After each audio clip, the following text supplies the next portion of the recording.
Muito bem, enquanto as nossas crianças saem, eu quero convidar você a abrir sua Bíblia comigo no Evangelho de Marcos, como na semana passada, capítulo 2, também como na semana passada, e vamos ler a partir do verso 23. Marcos, capítulo 2, verso 23.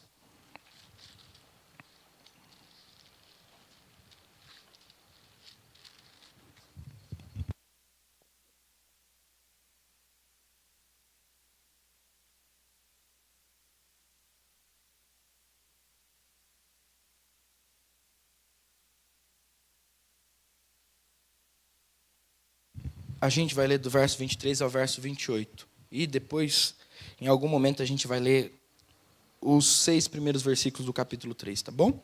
Então, se você puder ou manter sua Bíblia aberta, ou colocar alguma coisa aí para guardar esse espaço, por favor, faça assim. Ora, aconteceu atravessar Jesus em dia de sábado as searas, e os discípulos, ao passarem, colhiam espigas. Advertiam-no os fariseus, dizendo: Vê, por que fazem o que não é lícito aos sábados? Mas ele lhes respondeu: Nunca lestes o que fez Davi, quando se viu em necessidade e teve fome?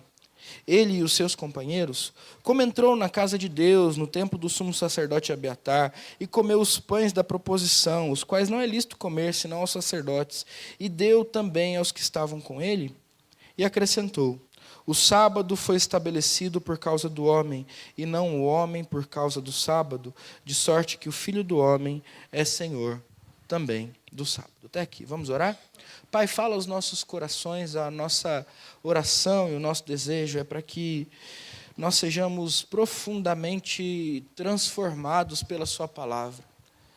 Esse tempo, Deus, que nós separamos no ano para, a partir da palavra, olhar para dentro de nós e desejarmos, Deus, crescer como crentes, como filhos teus, que te amam, mas antes de tudo são amados por ti. Que esse tempo, Deus, seja um tempo de transformação pessoal, de crescimento em santificação, de entendimento do seu evangelho, da sua palavra. E que esse crescimento, Deus, individual, possa também provocar um crescimento da sua igreja, em qualidade, Pai, em quantidade. E que nós sejamos, Pai, levados, em nome de Jesus, a partir de nós, a experimentarmos a vontade do Senhor para todos nós, e não só individualmente. Pai, em nome de Jesus, que as palavras dos meus lábios, o meditar do meu coração sejam agradáveis a Ti, porque o Senhor é a nossa rocha, o nosso Redentor, é que oramos assim. Amém e amém. Muito bem, antes de começar o sermão, preciso te pedir perdão antecipadamente, porque se você tem acompanhado as notícias das últimas semanas, você deve imaginar que eu estou um pouco cansado.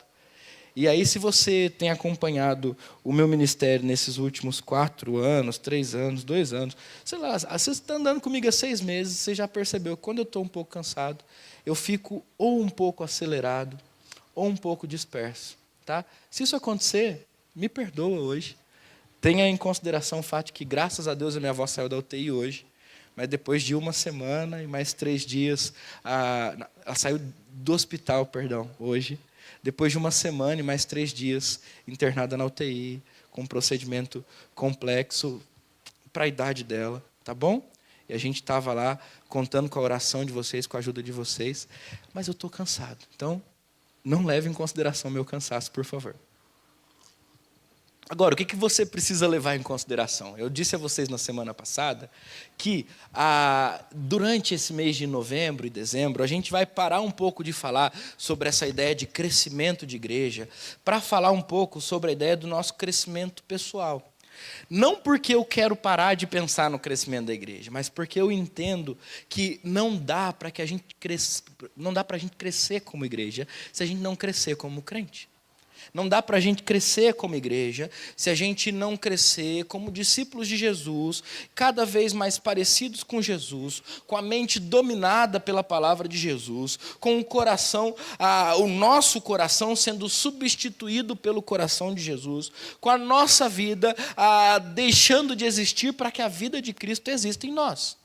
Não dá para uma igreja crescer sem pessoas com essa consciência dentro delas. ou dentro dela. E nesse sentido, só falei que eu vou ficar mais distraído, as crianças começaram a cantar, né? Já chamou minha atenção, mas volta para cá. E nesse sentido é que eu tenho proposto que a partir de agora nós paremos de falar de um crescimento numérico ou até mesmo de qualidade da nossa igreja e passemos a falar de um crescimento de santidade, santificação das nossas vidas.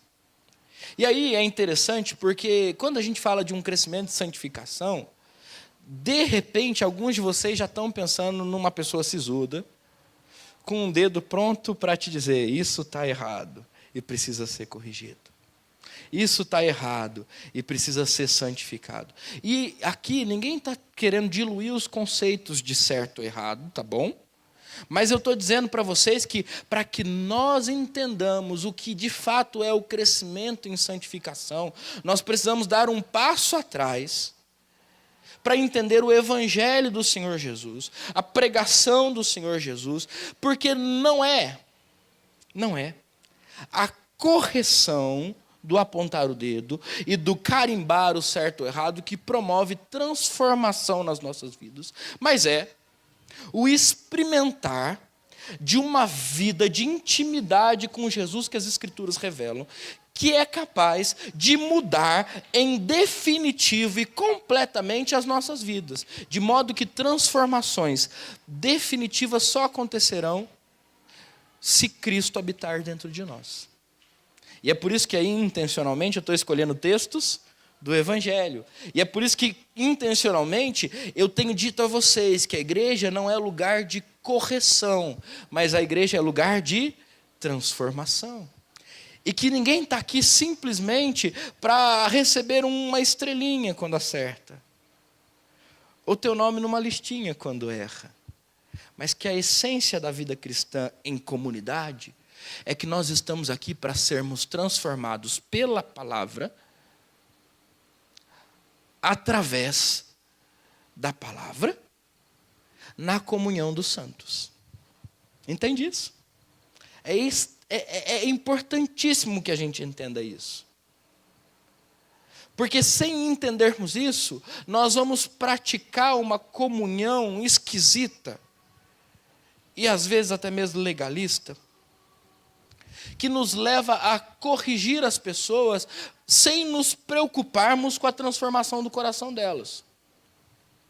Que nos leva a, às vezes, até mesmo taxarmos as pessoas, o destino das pessoas, sem nos preocuparmos com o que Jesus está fazendo na vida delas. E é mais ou menos sobre isso que o texto que a gente está lendo nessa noite fala. Mas antes de dizer do texto que a gente está lendo, eu separei uma historinha que, de repente, eu já contei em algum momento, acho que no culto eu nunca contei. Uma historinha interessante sobre uma receita de família. É uma família que gostava de fazer uma carne de porco, um lombo assado. E aí a receita era, pega o lombo, tempera o lombo. Tempera de família, não pode contar o segredo, tá bom? Então, tempera o lombo. E aí você corta o lombo no meio, coloca esse lombo cortado no meio, dentro da assadeira, coloca ele no forno e assa o lombo. E aí está tudo certo.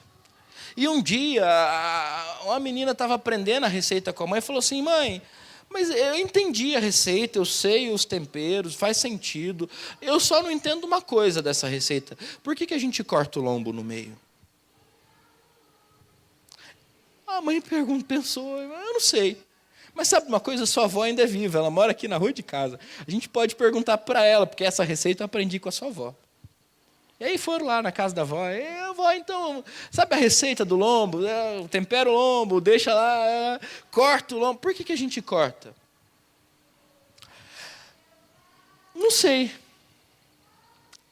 Mas eu aprendi essa receita com a sua bisavó. Então vamos lá perguntar para ela. Ela mora aqui comigo. Ela veio passar uma temporada aqui.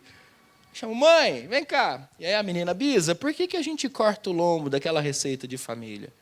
E a Bisa disse assim, olha, a gente corta o lombo, na verdade eu cortava o lombo, porque na minha época eu não tinha uma forma grande o suficiente para caber o lombo inteiro. Então eu resolvi cortar. A sua avó me viu fazendo assim e achou que isso era um toque especial. Mas ela não me perguntou por que a gente fazia dessa maneira. É mais ou menos assim que as coisas acontecem na nossa vida cristã. E é mais ou menos assim que muitas vezes as coisas acontecem dentro da igreja, quando, a exemplo do que a gente ouviu do profeta Isaías, a gente troca a lei de Deus pela lei do homem. Regras sem sentido se solidificam e passam a ganhar o mesmo peso da palavra de Deus. O piano está nesse lugar e aqui ficará. Amém, maestro? O púlpito está aqui e não pode ir lá para trás. Esse banco pertence à minha família há 3 gerações e ninguém vai me tirar daqui. E eu estou dando exemplos de coisas corriqueiras que não acontecem na nossa igreja, para depois de algumas piadinhas como essas, chegar no seu coração e dizer que, de repente, existem algumas regras que não estão na palavra de Deus e que foram aprendidas por você como uma receita de família que não tem sentido, mas que te impedem de ter um relacionamento profundo com o nosso Senhor Jesus. A gente sabe que a guarda do sábado é uma lei bíblica, não é assim? Ela foi estabelecida como uma das primeiras leis dadas por Deus ao homem. Ele criou o homem em 6 dias, no 7º dia ele descansou, e como a gente ainda não tinha a lei estabelecida, a gente chama essa lei de mandato espiritual. Você vai descansar no sábado, porque foi o Senhor que te fez. Mas se é um mandato, é uma lei.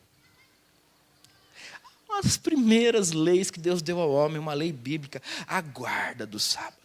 O problema do texto que a gente leu e o problema do que cerca essa história aqui não é esse. A gente sabe que o sábado é uma lei bíblica, o descanso é uma lei bíblica. O problema é que na época em que Jesus estava, os fariseus começaram a especificar o que significava guardar o sábado e criar regras para que se guardasse a lei. Pode colher espigas no sábado? Não pode colher. Nem se eu estiver morrendo de fome, nem se você estiver morrendo de fome. Ah, mas e se o seu gado? Precioso gado, entendeu? Precioso? Atolar na lama. Aí sim, aí você pode desconsiderar isso porque é um gado. É um ser vivo. E aí você pode trazê-lo para perto de você. Você não vai deixar ele morrer, coitado. É um animal.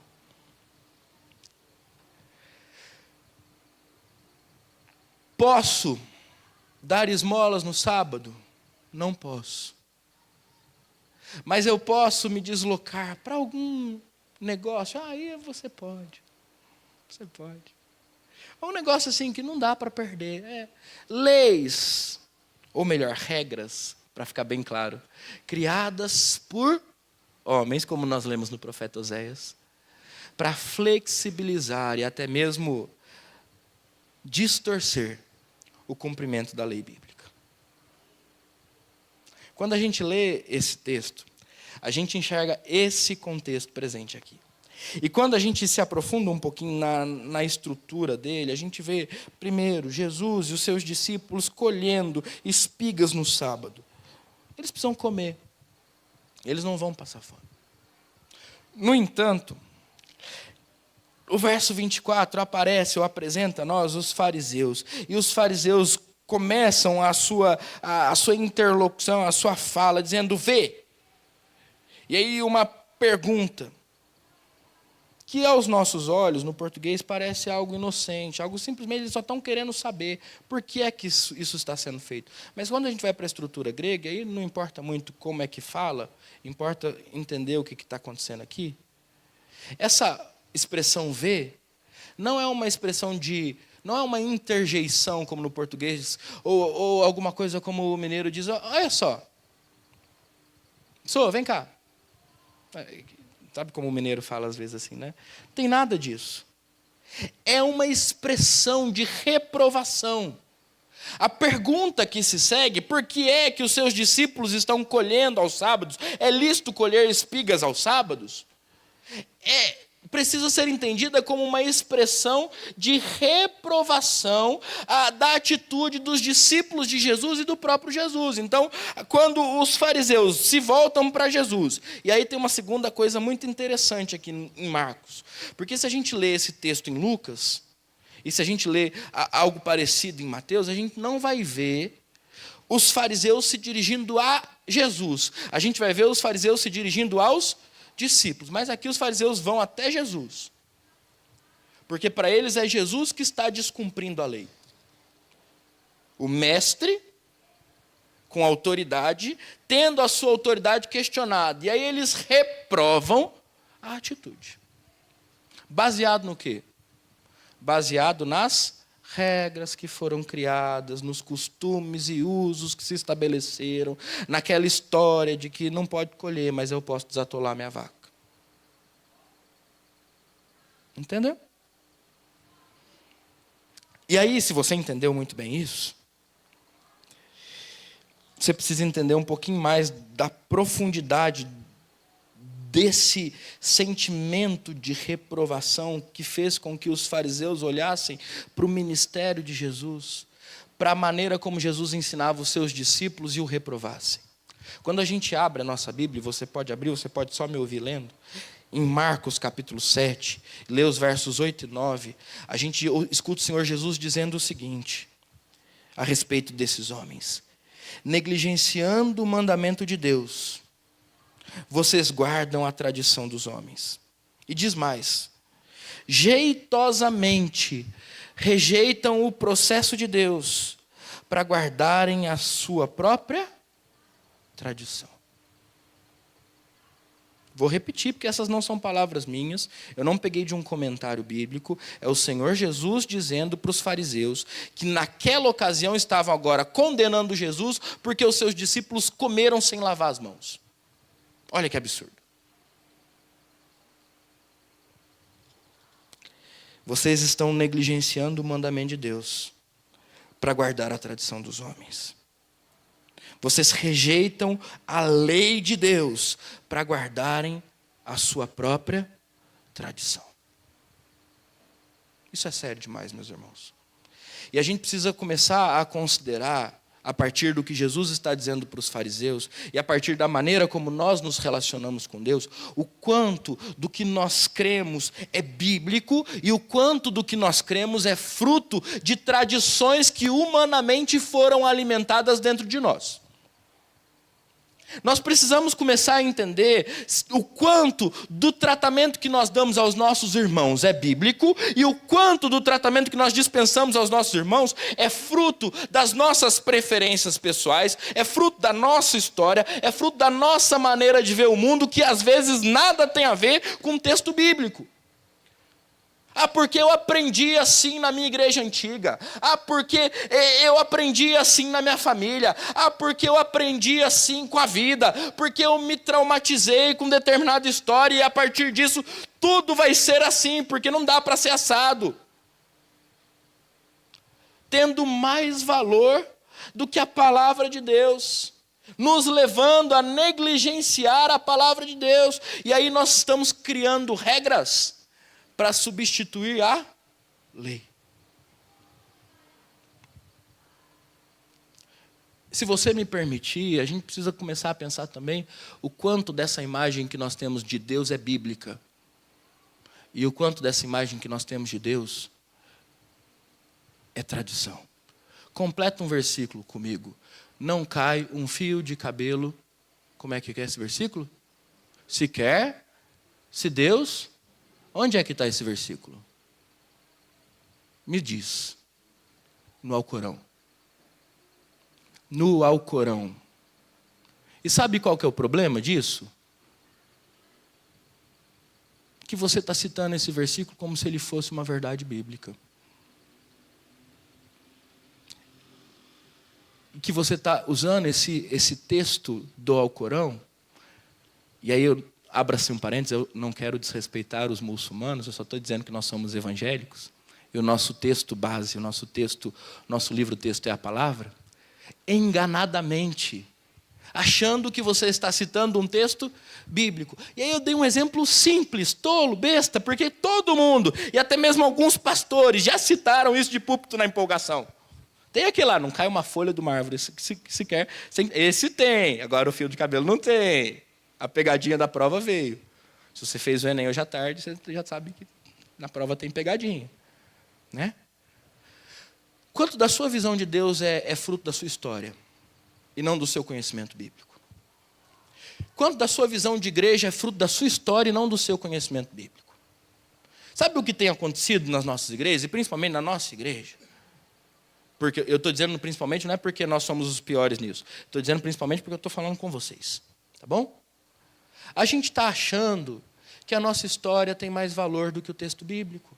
A gente está achando que a nossa experiência tem mais valor do que o texto bíblico. A gente acha que os nossos gostos pessoais, as nossas preferências, as receitas da nossa família precisam continuar sendo executadas a despeito do texto bíblico. E isso não pode acontecer. Porque isso mata a nossa fé, sufoca a nossa fé. Isso não produz vida em nós, pelo contrário, só produz morte. Meus irmãos, Deus quer ser conhecido pelo que Ele se revela, ou pelo que Ele revela. Eu falei que minha cabeça está cansada, o português vai sair uma beleza hoje. Pelo que Ele revela de si mesmo nas Escrituras. E quando nós nos voltarmos para as Escrituras, meus irmãos, nós descobriremos que o Deus que as Escrituras revelam é um Deus infinitamente maior, infinitamente mais santo, infinitamente mais justo, infinitamente mais amável, infinitamente mais misericordioso, infinitamente mais misericordioso, infinitamente mais gracioso do que as nossas histórias podem descrever, do que as receitas das nossas famílias podem contar, do que aquilo que nós já experimentamos podem dar conta. E é exatamente por isso, meus irmãos, que nós não podemos fazer como os fariseus da época de Jesus, que trocavam a lei que traz vida por uma regra que mata. Que trocavam a revelação bíblica por uma ideia humana a respeito de Deus. Nós somos reformados. E como reformados que somos, precisamos ter as ideias que temos a respeito de Deus cativas à palavra. E aí, de novo, eu vou pesar na sua hoje. Mas quando a gente não sabe que aquele versículo não é um versículo, é um texto do Alcorão, isso demonstra a nossa falta de conhecimento da palavra. E como é que a gente quer crescer? Com Deus. Se a gente se escora na história, na experiência, na tradição, no passado, e a gente está aqui escorado em tudo isso aqui, mas não lê a Bíblia, e não conhece a palavra, e não se dedica no conhecimento dessa palavra. Como é que a gente quer crescer como crente, se a gente não tem comunhão com esse Deus da palavra? E se a gente não entende, porque a gente não conhece a palavra, o que Jesus está para ensinar para os fariseus aqui. Porque os fariseus, ao criarem regras, queriam corrigir as pessoas, mas não queriam vê-las transformadas. Ao criarem regras para a lei, eles produziram morte. Quando a lei de Cristo Jesus é capaz apenas de produzir vida. E é isso que ele vai mostrar logo em seguida. Quando ele diz o seguinte: vocês não se lembram, verso 25 e 26. Vocês nunca leram, e é interessante essa expressão, né? Porque ele está levando a gente para onde? Para a palavra. Vocês nunca leram o que Davi fez quando se viu com necessidade, teve fome, ele e os seus companheiros? Vocês não leram da maneira como ele entrou na casa de Deus, no tempo do sumo sacerdote Abiatar, comeu os pães da propiciação, os que não eram lícitos comer, senão aos sacerdotes, e deu também aos que estavam com ele? E aqui Jesus não está ensinando a gente a quebrar leis, ok? Mas ele está ensinando para a gente um princípio muito importante. A lei não nos foi dada para que nós morrêssemos, a lei nos foi dada para que nós vivêssemos. A lei do Senhor é perfeita e restaura a alma. A gente leu isso no começo do culto. E a lei que nos foi dada para que vivêssemos, é a lei que produz vida dentro de nós. E não é uma lei que vai impedir um homem que está passando por necessidades. Não é a lei que vai impedir um homem que está com fome de comer um pão só porque esse pão foi consagrado para o uso no templo. A lei do Senhor não é assim. A lei do Senhor é uma lei de vida. E se você ler a história de 2 Samuel, você vai perceber que quando Davi se aproxima, ele não chega na casa de Deus de qualquer jeito, falando com o sacerdote de qualquer maneira, e dizendo, aquele pão lá, passa para cá. Davi estabelece um ritual. Ele tem uma maneira correta de falar, ele expressa em tudo isso seu temor a Deus, mas ele tem uma necessidade, e diante dessa necessidade, depois que o pão é retirado da mesa, ele é servido para Davi e seus homens. Meus irmãos, se fosse assim, e se Deus fosse um Deus legalista, a mulher do fluxo de sangue, ela teria sido fulminada e não curada. Você lembra dessa história? Existe uma lei dentro dos ritos judaicos. Quem está com fluxo de sangue precisa se isolar do povo. É considerado impuro. Não pode tocar as pessoas. Porque senão essas pessoas também serão consideradas ritualmente impuras. No entanto, Jesus está passando por uma rua de uma cidade, uma multidão apertando. E essa mulher descumpre essa lei porque ela crê em Jesus e disse que se pelo menos ela o tocasse, ela seria curada. E quando Jesus é tocado por essa mulher, ele para tudo que ele está fazendo. E ele, sabendo de toda a história, pergunta, quem me tocou? Porque eu sinto que de mim saiu poder. E aí está lá aquela mulher. E aquela mulher está lá para quê? Para contemplar o seu Salvador, depois de ter sido curada por ela. A lei do Senhor é uma lei de vida e não de morte. Os propósitos de Deus, a revelação de Deus, servem para produzir nos nossos corações vida e não morte. Não fosse assim, a mulher de João, pega em flagrante adultério, seria apedrejada, porque é isso que a lei prescrevia. Lembra dessa história? Os mestres da lei trazem até Jesus uma mulher pega em flagrante adultério. Ela é culpada. E eles chegam até Jesus dizendo, a lei não manda que nós a apedrejemos? E Jesus não descumpre a lei.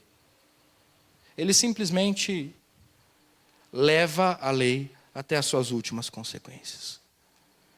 Ele, rabiscando o chão, diz, quem nunca pecou, que atire a primeira pedra. E aqui eu sei que tem gente que usa isso para simplesmente se esquivar dos seus erros. Não é disso que a gente está falando. O que Jesus está fazendo ali é dizer, nós podemos apedrejar ela, mas você vai ser o próximo. E depois você. E depois você. Porque se a gente fosse cumprir a lei no seu rigor, todo mundo estaria morto. E a lei não foi dada ao povo de Deus para que todo mundo fosse morto. A lei foi dada ao povo de Deus para que o povo vivesse por ela. Então, meus irmãos, se as regras e as tradições que nós criamos aqui no nosso meio, nos nossos corações, dentro dessas receitas familiares, elas servem de repente para que a gente se mantenha em determinado lugar, para que a gente consiga aquele banco para sempre, para que a gente faça a nossa vontade acontecer, produzindo muitas vezes morte espiritual dentro dos nossos seios familiares, dentro da nossa igreja, até mesmo dentro do nosso coração. A lei que o Senhor nos deu, nos foi dada para que nós vivêssemos em abundância. Porque a lei de Deus produz vida no seu povo. A lei de Deus restaura o coração do seu povo. A lei de Deus transforma, ao invés de corrigir. Mas, pastor, se a gente for entender assim, então a gente está abrindo mão da lei. Não, meu irmão. A gente não está abrindo mão da lei. A gente só está dizendo que se a lei fosse cumprida aqui, e se nós fôssemos nivelados pela lei, não sobraria ninguém. Lembra do que eu falei? Eu não sou um bom cristão. Do mesmo jeito que você não é um bom cristão. E aí a gente precisa lembrar de Paulo, quando ele escreve aos Gálatas, que querem cumprir uma parte da lei, né? Os gregos que se converteram devem se circuncidar, porque aí sim eles vão ter parte na aliança com Deus. A gente tem que se lembrar de Paulo. E aí a gente tem que se lembrar de Paulo, e Paulo dizendo o seguinte: a lei, ela tem uma função. A lei nos serve de aio. E a ideia do aio é uma palavra esquisita, né? A gente não entende muito quando a gente lê. Essa ideia do tutor, do pedagogo, desse que nos toma pela mão e nos conduz por um caminho até um destino determinado. E aí ele está dizendo, a lei nos serve de aio para nos conduzir até onde? Até Cristo. E é por isso, meus irmãos, que eu estou afirmando com muita tranquilidade no meu coração que a lei que o Senhor nos deu não é para que nós sejamos mortos por ela, mas é para que, em sendo conduzidos até Cristo, na nossa incapacidade de cumpri-la, nós vivamos.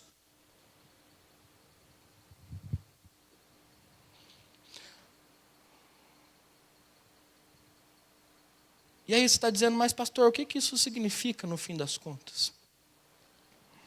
O que o senhor quer dizer com tudo isso no fim das contas? Eu, em primeiro lugar, estou querendo dizer o seguinte: a gente precisa tomar cuidado com as regras que a gente cria no nosso relacionamento com Deus, que nada tem a ver com a palavra de Deus. Eu já te contei a história, eu vou só repetir porque essa é engraçada. De um cara lá na cidade que eu pastoreei antes daqui, que dizia que ele gostava de orar pelado, em contato com a água, porque assim ele se sentia mais próximo de Deus. E ele tinha uma regra científica para isso. 70% do nosso corpo é água, e a gente veio pelado para a terra. Está na Bíblia? Me responde. Faz sentido? Para ele fazia. É uma regra que não tem sentido nenhum. Mas é uma regra que se parece com algumas práticas estranhas no meio evangélico. Tipo, vamos orar no monte, porque no monte Deus responde. Não, eu vou orar de madrugada, pastor, porque quem ora de madrugada é ouvido mais. Tudo bem, tem gente que igual aqui perde o sono na madrugada e ao invés de ficar vendo TV vai orar. Glória a Deus por isso, são coisas diferentes. Mas a gente não vai espiritualizar uma hora do relógio dizendo que aquela hora é mais santa. Não existe isso. Essas regras só servem para matar a igreja, gente. Que daí sabe o que acontece? Eu vou orar de madrugada, pastor, porque de madrugada quem ora é santo. Aí o fulaninho, ele trabalha de madrugada, coitado do André. Porque ou ele é demitido ou ele vai para o inferno, né? Se você trabalha de madrugada, você nunca vai ser santo como o irmão que ora durante a madrugada inteira. Nem se você passar todo dia orando. O que a Bíblia nos ensina a respeito da oração? Que nós devemos orar sem cessar. Ela põe hora para a gente orar? E por que a gente insiste em achar que tem uma hora mais santa? E a gente fala isso nos nossos discursos. Não de púlpito. Mas a gente propaga essa ideia. Eu sou uma pessoa de oração. Eu estou orando em determinado horário. Todo dia, pastor. Que bom que você ora sem cessar, como as Escrituras dizem. Agora, a hora que você vai orar, tanto faz. Ah, pastor, mas não é bem assim. Porque, e aí assim, ó, eu estou provocando um pouco hoje, tá? Então você não briga comigo, não. Porque às vezes a gente precisa provocar para construir alguma coisa. Com o que eu vou falar agora, eu não estou dizendo que não existe roupa indecente. Tá bom? Existe roupa indecente e roupa decente. Mas não existe roupa de culto e roupa de casa. Porque a roupa tem que ser decente no culto e em casa. No culto e no trabalho. Ah, pastor, mas tem que vir de vestido, pastor. Não pode vir de calça. Não pode ser indecente, é o que a Bíblia ensina. Mas se a calça é indecente ou o vestido é indecente, eu já vi os dois, inclusive. Né? E aí também não serve só para mulher, tá, meu irmão? Porque tem muito homem se vestindo indecentemente por aí. Apertado demais a roupa. Né? Não precisa ser transparente.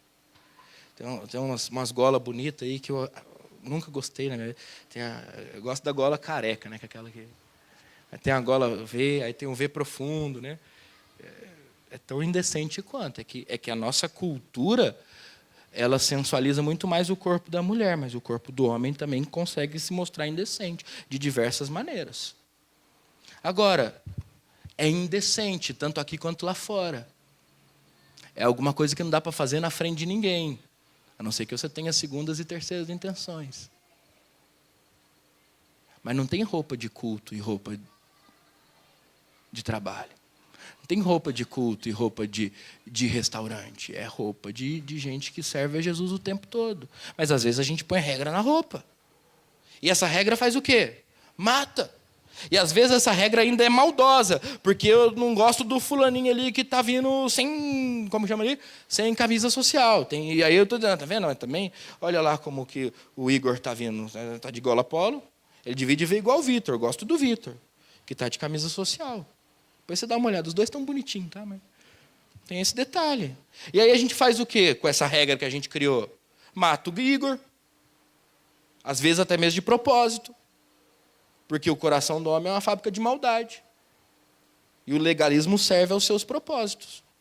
Repito, a minha primeira intenção ao mostrar biblicamente essa verdade para você é te levar a acabar com as leis, com as regras que existem dentro do seu coração e que te impedem de servir a Deus e muitas vezes fazem com que você impeça o seu irmão de servi-lo. Pastor, mas como é que a gente acaba com elas?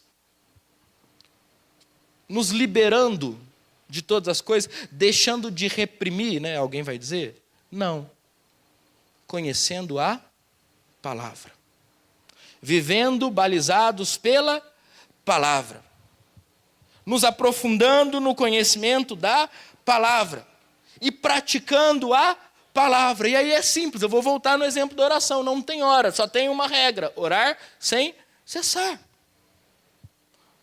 Pode comer no domingo? Pode comer no domingo. Pode ir no restaurante comer no domingo? Na minha opinião, pode ir no restaurante. Agora, o que você não pode fazer no domingo? Trabalhar. Ah, pastor, mas é uma regra, não é uma lei. Uma lei que nos faz lembrar do quê? Deus nos criou e nos sustenta. Ah, pastor, mas eu estou na escala do trabalho. Eu entendo. Lembre-se de descansar um dia da semana para que você se lembre de que Deus te criou e te sustenta. Mas o domingo não foi feito para a gente descansar com os pés para cima, porque isso também não é cumprir a lei do Senhor. O domingo foi feito para a gente descansar na presença do Senhor. Porque o nosso descanso não está em assistir o Domingão com o Hulk. Não está em assistir o jogo do meu time. Não está em fazer um churrasquinho na hora do almoço e deitar na rede e ficar ali deitado eternamente em berço esplêndido. Quem faz isso acorda na segunda-feira cansada. O nosso descanso, meu irmão, está no fato de que Cristo morreu por nós e ressuscitou no terceiro dia, um domingo. E Ele, com o poder da sua ressurreição, nos sustenta, nos revigora, nos dá vida e sustenta a vida que Ele nos dá. Então a gente pode, às vezes até mesmo porque não teve outra escolha, trabalhar no domingo, sair do trabalho e vir para o culto. E aí eu não estou dizendo que isso é uma regra, é uma exceção, tá bom? E aí a gente vai acordar na segunda revigorado. Por quê? Porque a gente se lembrou da razão da nossa fé. Entende isso? Como é que a gente se livra do legalismo das regras? Conhecendo a palavra de Deus. Como é que a gente se livra do legalismo das regras? Entendendo, em segundo lugar, propósito da lei, não só do sábado, mas de todas as outras leis.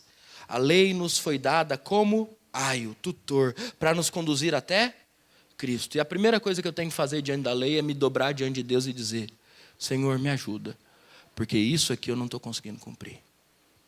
Eu preciso de Cristo. Eu preciso de Cristo. Sem Cristo eu não posso fazer. Sem Cristo eu não faço direito. Sem Cristo eu não acerto. Sem Cristo eu não consigo cumprir o sábado. No nosso caso, domingo. Sem Cristo eu não consigo orar sem cessar. Sem Cristo eu não consigo viver em santificação. Sem Cristo eu não consigo perdoar o meu irmão. Sem Cristo eu não consigo amar aquele que me persegue. Sem Cristo eu não consigo. Sem Cristo eu não consigo sustentar uma vida de santificação em Deus. É assim que a gente se livra do legalismo. Levando as nossas vidas, sendo guiados por essa lei que nos dá vida, até a pessoa de Jesus e declarando a nossa dependência dele. Porque eu não sei se você sabe, é por isso que a gente está aqui. Porque a gente depende de Jesus. E não porque a gente já chegou num patamar em que a gente consegue cumprir a lei e a gente está melhor do que o mundo lá fora. Um dia, a gente vai chegar ao caráter de Cristo. Mas a gente ainda não chegou lá. E é por isso que a gente está aqui.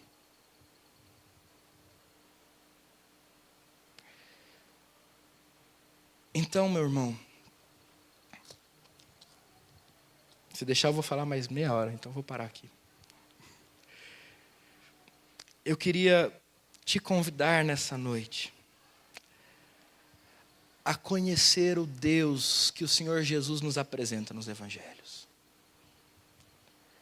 Se eu puder dizer melhor, a conhecer a lei de Deus que o Senhor Jesus nos apresenta nos Evangelhos.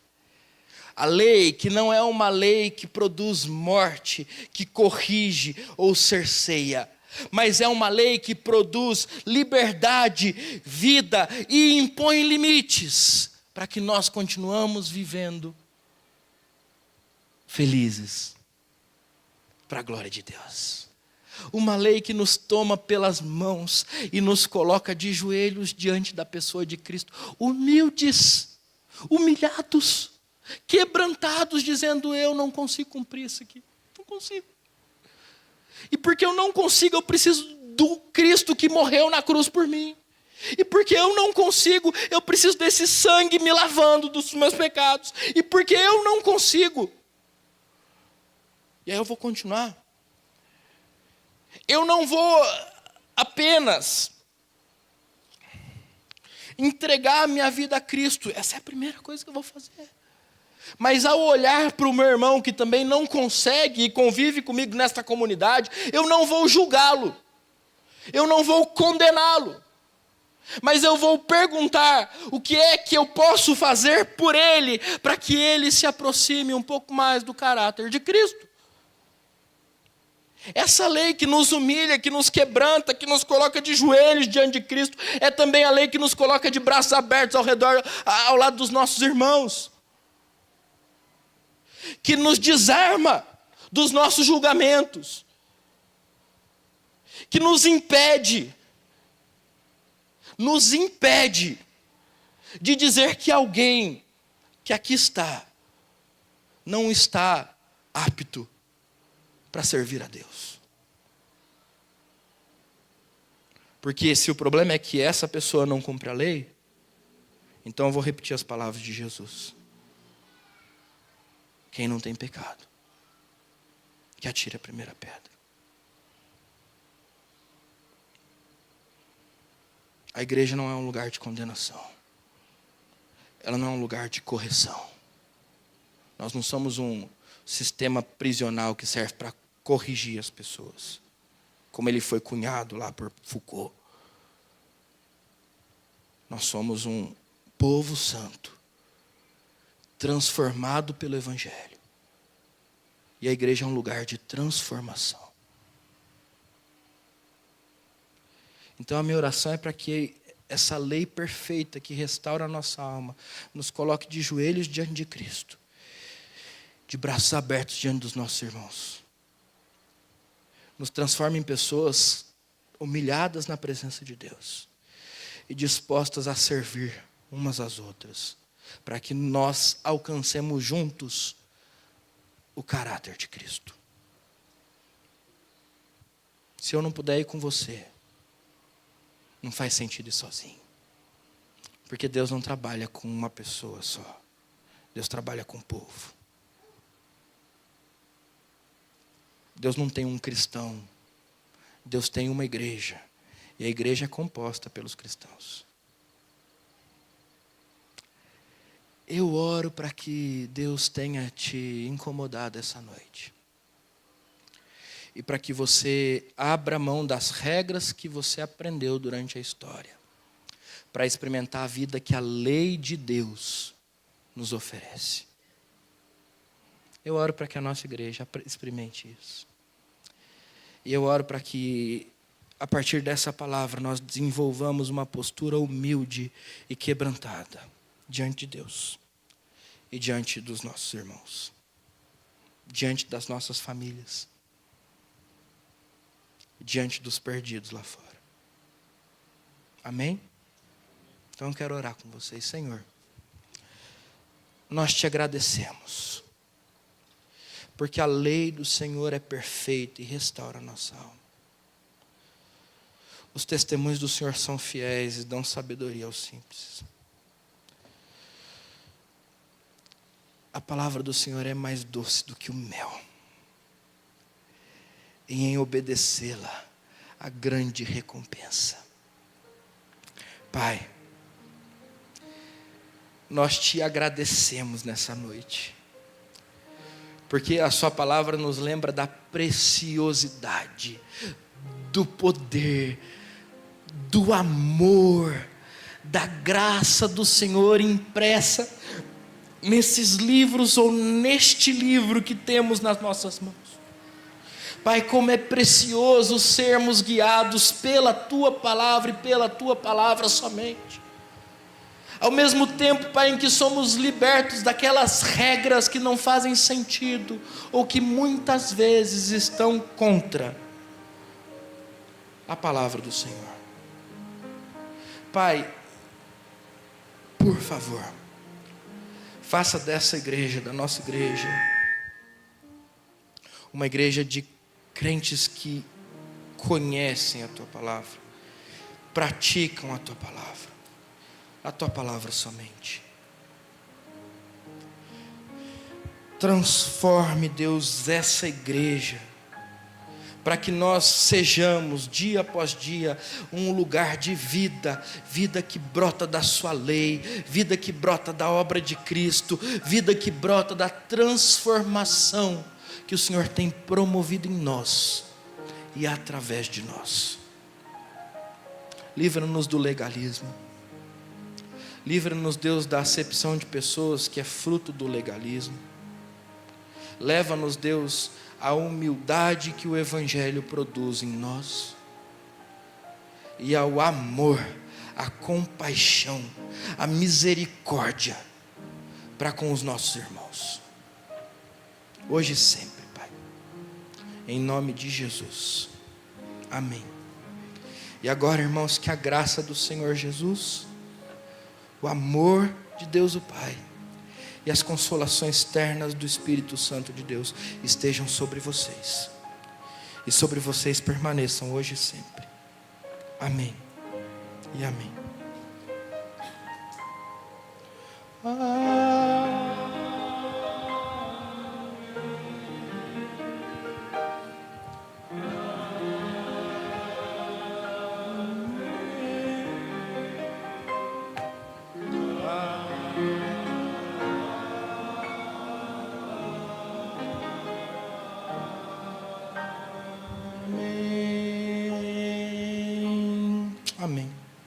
Deus te abençoe muito.